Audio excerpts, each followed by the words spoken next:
धुळे शिरपूर परिसरात गो तस्करीचा काळा खेळ पुन्हा एकदा उघडकीस आला आहे आणि यावेळीही प्रश्न तोच, प्रशासन झोपेत होतं का?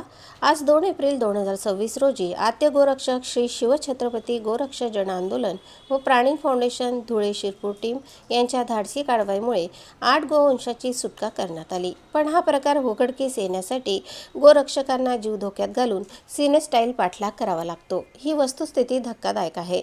मध्य प्रदेश आणि मालेगावकडून येणारी बोलेरो पिकअपवरती भाजीपाल्याचे कॅरेट आणि खाली निर्दयपणे कोंबलेले गोवंश ही फक्त तस्करी नाही तर कायद्याची उघडपणे थट्टा आहे। धुळे ते शिरपूर दरम्यान तब्बल 3 वेळा युटर्न घेत गाडीचा पाठलाग करण्यात आला।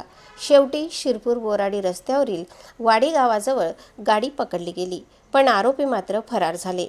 मग प्रश्न उपस्थित होतो, एवढ्या मोठ्या रस्त्यावर एवढा वेळ चाललेल्या पाठलागात पोलीस यंत्रणा कुठे होती? गोरक्षकांनी प्राणांची पर्वा न करता ही कारवाई केली। 8 निरपराध गोवंशाच्या मृत्यूच्या दारातून परत आणलं आणि त्यांना सुरक्षितपणे खानदेश गोशाळा धुळे येथे दाखल करण्यात आले। पण प्रशासन केवळ गुन्हा दाखल करण्यापुरतंच मर्यादित राहणार का? शिरपूर शहर पोलीस ठाण्यात गुन्हा दाखल करण्याची प्रक्रिया सुरू आहे, पण अशा तस्करीच्या साखळीमागील मोठे मासे कधी जाळ्यात अडकणार? धुळे शिरपूर मार्गावर अवैध वाहतूक सुरू असल्याच्या तक्रारी वारंवार येत असताना तरीही अशा घटना घडतात। याचा अर्थ कुठेतरी मोठा दुर्लक्ष किंवा संगनमत तर नाही ना?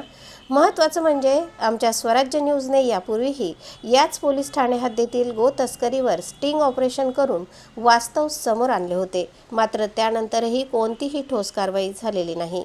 यामुळे प्रशासनाच्या कार्यक्षमतेवर गंभीर प्रश्न निर्माण होत आहे। या कारवाईत उत्तर महाराष्ट्र गोरक्षा प्रमुख प्रणिल मंडलिक, धुळे शहर गोरक्षा प्रमुख सर्जेराव गावडे, प्राणी कल्याण अधिकारी निलेश रघुनाथ पाटील, हुकुमचंद भदाणे, शिरपूर विभाग प्रमुख बबलू झवेरी यांच्यासह गोरक्षकांच्या टीमने सक्रिय सहभाग घेतला। हनुमान जन्मोत्सवाच्या दिवशीच हा प्रकार उघड झाला। ज्या दिवशी धर्म, सेवा आणि संरक्षणाची शिकवण दिली जाते, त्याच दिवशी गो तस्करीसारखा प्रकार समोर येणं हे गंभीर आणि दुःखदायक आहे।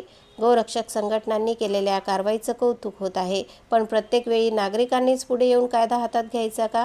प्रशासनाने आता केवळ कारवाईचे आश्वासन न देता प्रत्यक्षात कठोर पावले उचलण्याची गरज आहे। सीमावर्ती भागातून होणारी ही तस्करी थांबवण्यासाठी विशेष मोहीम राबवली जाणार का? गोरक्षकांनी दाखवलेलं धाडस एक उदाहरण आहे, पण ही जबाबदारी केवळ त्यांचीच नाही। आता वेळ आहे ती प्रशासन जागं होण्याची, नाहीतर अशा घटना पुन्हा पुन्हा घडत राहतील आणि प्रश्नही तेच राहतील।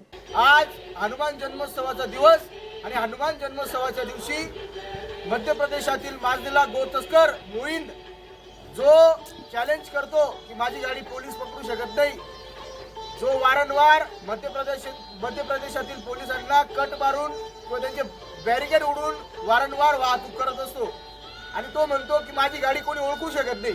परंतु एक म्हण आहे हिंदी मधली, बकरी की अम्मा कब तक खैर बनाएगी, या पद्धतीने या मोहीमचा आज मोर बनवण्यात यश आलेलं आहे। आज ही पिकअप तुम्ही या ठिकाणी पाहू शकता। ही जी 7012 नंबरची पिकअप MS 43 ZE 7012 ही पिकअप 2024 साली बकरीच्या कालावधीमध्ये देखील पकडली गेली। ती पश्चिम देवपूर पोलीस स्टेशनला या गाडीवर पहिला गुन्हा दाखल आहे। आम्ही नगाव गावाला ट्रॅप लावलेला होता। या ही गाडी पकडण्यासाठी नगाव गावाला ट्रॅप लावलेला होता, परंतु तो ड्रायव्हर एवढा शातीर आहे, त्याने गोरक्षकांचा ट्रॅप लावलेला पाहिला, गाडीला युटर्न मारला। युटर्न मारल्यानंतर त्यानंतर आम्ही सोनगिरला ट्रॅप लावण्याचा प्रयत्न केला।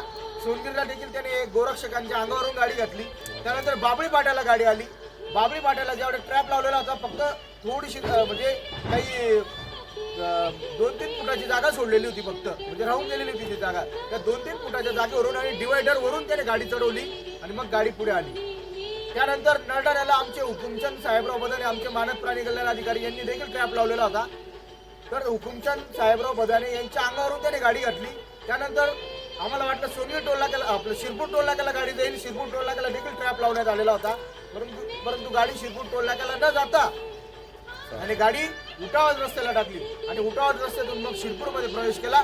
शिरपूरमध्ये शहरात न जाता त्याने बोराडी रस्त्याला गाडी टाकली। आता आम्ही वाडी या गावाला आहे, वाडी बोराडी रस्ता आहे आणि त्या मध्यभागी ही गाडी थांबलेली आहे। गाडीचा एक टायर पंक्चर होता। टायर पंक्चर असून सुद्धा ड्रायव्हरने कमीत कमी 20 किलोमीटर तरी गाडी चालवलेली, परंतु शेवटी आज हनुमानाचा जन्मोत्सव आहे, हिंदूंचा सर्वात मोठा उत्सव आहे आणि आम्ही सगळे बजरंगबलीचे भक्त म्हणा किंवा बजरंगबलीचे सेवक म्हणा, गोरक्षक म्हणा, गोसेवक म्हणा, जे काही म्हणा, आम्ही सर्वांनी या ठिकाणी प्रयत्न केले